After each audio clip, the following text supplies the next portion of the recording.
வணக்கம் and welcome. இன்றைக்கி ரொம்ப சூப்பரான ஒரு ஸ்நாக் ரெசிபி தாங்க பார்க்க போகிறோம். குழந்தைங்களுக்குலாம் ரொம்பவே பிடிக்கும். முறுன்னு சாப்பிட்றதுக்கு, அதுவும் டாட்லர்ஸ் குழந்தைங்களுக்குலாம் சொல்லவே வேணாம். ரொம்ப முறுன்னு சாப்பிடணுன்னு லைக் பண்ணுவாங்க. அந்த மாதிரி டைமில் இந்த மாதிரி ஸ்நாக்ஸ் செஞ்சு கொடுத்து எல்லாரையும் அசத்துங்க.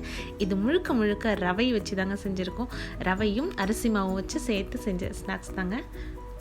ரொம்ப கிறிஸ்பியாக, முறுக்கு போலவே சாஃப்டாகவும் கிறிஸ்பியாகவும் நல்லாயிருக்கும். ஈஸியாக கடிப்படுறதுக்கும் நல்லாயிருக்கும். கண்டிப்பாக நீங்களும் ட்ரை பண்ணி பாருங்கள், உங்களுக்கு ரொம்பவே பிடிக்கும். வாங்க இப்போ எப்படி செய்யறதுன்னு பார்க்கலாம். இது செய்கிறதுக்காக 1 கப் தயிர் எடுத்திருக்கேன். எல்லா அளவுகளும் ஒரே கப் வச்சு தான் நான் மெஷர் பண்ணியிருக்கேன். அதே கப்பால் 1 கப் தண்ணி, 1 டேபிள் ஸ்பூன் அளவுக்கு சீரகம். இது ரெண்டுத்தையும் நல்லா மிக்ஸ் பண்ணிக்கலாம். ஃபஸ்ட்டு தயிர் தண்ணியில் நல்லா கரைச்சிக்கலாம். கட்டி எதுவும் இல்லாமல் நல்லா கரைச்சிக்கலாம். கட்டி இல்லாமல் கரைச்சிட்டோன்னா நமக்கு மாவு, அதாவது அரிசி மாவும் ரவையும் சேர்க்கும் போது ஈஸியாக இருக்கும். இப்போது இதுக்கு தேவையான அளவுக்கு நான் 1 டேபிள் ஸ்பூன் உப்பு இப்போ சேர்த்துடுறேன். நான் ஸ்டவ் எதுவுமே இப்போ ஆன் பண்ணவே இல்லை.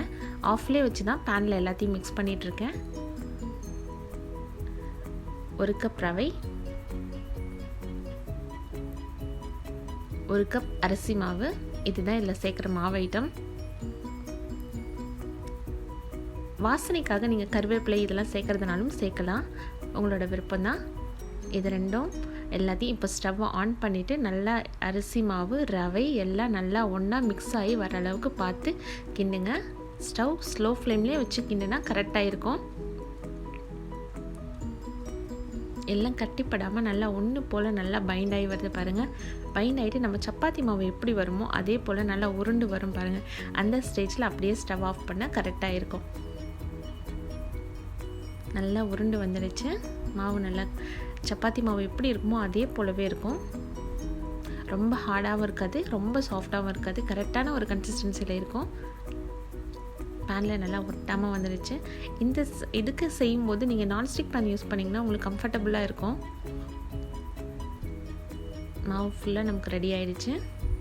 இதை அப்படியே நம்ம வேறு ஒரு பிளேட்க்கு மாற்றிக்கலாம்.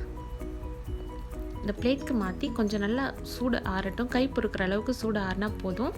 இந்த ஸ்டேஜில் நம்ம கையில் எண்ணெயை தடவி மாவு நம்ம ஸ்டிக்ஸ் செய்யறதுக்காக சின்னதாக உருண்டைகளாக ஃபஸ்ட்டு பிடிச்சிக்கலாம். ஸ்டிக்ஸுன்னும் போது குழந்தைங்களுக்கெல்லாம் கையில் வச்சு சாப்பிட்றதுக்கு ரொம்பவே ஹாப்பியாக ஃபீல் பண்ணுவாங்க. நீங்கள் பெரியவங்க லைக் செய்யும்போது இதில் கொஞ்சம் ஸ்பைசி சேர்த்துக்கோங்க. மிளகாய் தூள் இல்லைன்னா மிளகாய் எதுவாக இருந்தாலும் ஓகே. இதில் நான் ஸ்பைசி எதுவும் சேர்க்கலை. குழந்தைங்க சாப்பிடும்போது ஸ்பைசி ரொம்ப லைக் பண்ண மாட்டாங்கன்றதுக்காக நான் இதை ஸ்பைசி எதுவும் சேர்க்காமல் அப்படியே செஞ்சுருக்கேன். ஆனாலும் அந்த தயிரோட ஃப்ளேவரும் ஜீரகத்தோட ஃப்ளேவர்லேயும் உப்பு எல்லாம் சேர்த்து நல்லா இருக்கும் டேஸ்ட்டு சாப்பிடும்போது. எல்லாத்தையும் ஒரே ஷேப்லேயே அழகாக உருட்டி அப்படியே நம்ம எடுத்து வச்சுக்கலாம். சம்டைம்ஸ் இது உருட்டும் போது அப்படியே கொஞ்சம் கட் ஆகிறதுக்கான வாய்ப்புகளும் இருக்குது. ஏன்னா ஒரே நீட்டாகவும் வராது, இது போல் கட் ஆகிடும். அதெல்லாம் விடுங்க, பரவாயில்ல.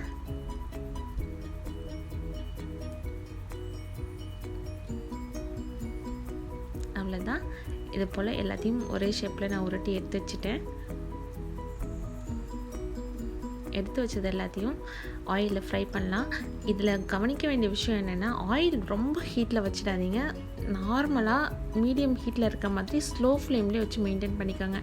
எண்ணெய் நல்லா கொஞ்சம் சூடாக இருந்ததுக்கப்புறம் ஸ்லோ ஃப்ளேம் வச்சு மெயின்டைன் பண்ணினா கரெக்டாக இருக்கும். ரொம்ப ஹீட்டில் இருந்துச்சுன்னா டக்குன்னு கரிஞ்சிடும். அது ஸ்லோவாகவே ஸ்டவ் ஏறிட்டோம். அந்த டைம்லேயே வச்சு அதே ஹீட்லேயே மெயின்டைன் பண்ணி எல்லாத்தையும் பொரிச்சு எடுத்துட்டோன்னா ரொம்ப சூப்பரான முறுன்னு நம்மளோட சூஜி ஸ்டிக்ஸ் ரெடி. இப்போது நம்ம பைட்ஸ் எப்படி செய்கிறதுன்னு பார்க்கலாம். அதே மாவில் நான் இப்போது எல்லாத்தையும் உருட்டிக்கிறேன். சப்பாத்தி தேய்க்கிற மாதிரி திருப்பி ஆயில் அப்ளை பண்ணி நல்லா ஒரு பூரிக்கட்டையை வச்சு உருட்டி எடுத்துக்கலாம்.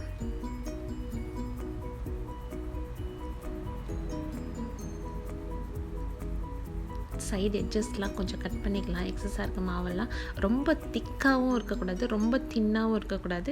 கொஞ்சம் நார்மலாக இருக்கிற மாதிரி பார்த்துக்கோங்க. நம்ம பூரிக்கு எப்படி போடுவோமோ அப்படியே இருந்தால் கரெக்டாக இருக்கும். உங்களுக்கு எந்த ஷேப், டைமண்ட் ஷேப் வேணால் டைமண்ட் ஷேப் பண்ணலாம், இல்லை ஸ்கொயர் எதுவாக இருந்தாலும் ஓகே. உங்களுக்கு விருப்பமான ஷேப்ஸில் எல்லாத்தையும் கட் பண்ணி ஒரு பிளேட்டில் கலெக்ட் பண்ணி எடுத்து வச்சுக்கோங்க. மொத்தமாக எடுத்து வச்சுட்டு நம்ம ஆயிலில் ஃப்ரை பண்ணும்போது தான் கரெக்டாக இருக்கும். எல்லாத்தையும் கட் பண்ணது எல்லாத்தையும் பிளேட்டில் எடுத்து வச்சுட்டேன்.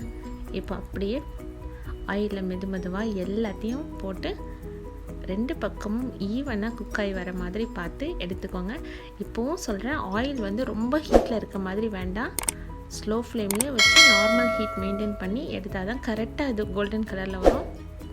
இல்லைன்னா டக்குன்னு தீஞ்சிடும்.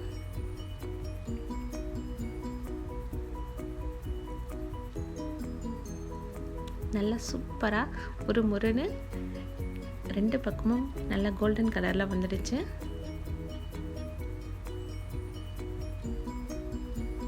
அவ்வளோதான். ஆயிலேருந்து எல்லாத்தையும் நம்ம வடித்து தனியாக எடுத்து கலெக்ட் பண்ணிக்கலாம்.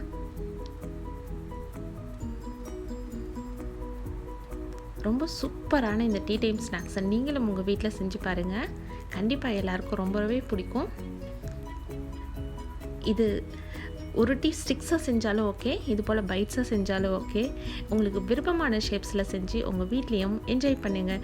இந்த வீடியோ உங்களுக்கு பிடிச்சிருந்துச்சுன்னா மறக்காமல் சேனலை சப்ஸ்கிரைப் பண்ணிக்கோங்க. இந்த வீடியோவுக்கு ஒரு லைக் கொடுங்க. தேங்க்யூ.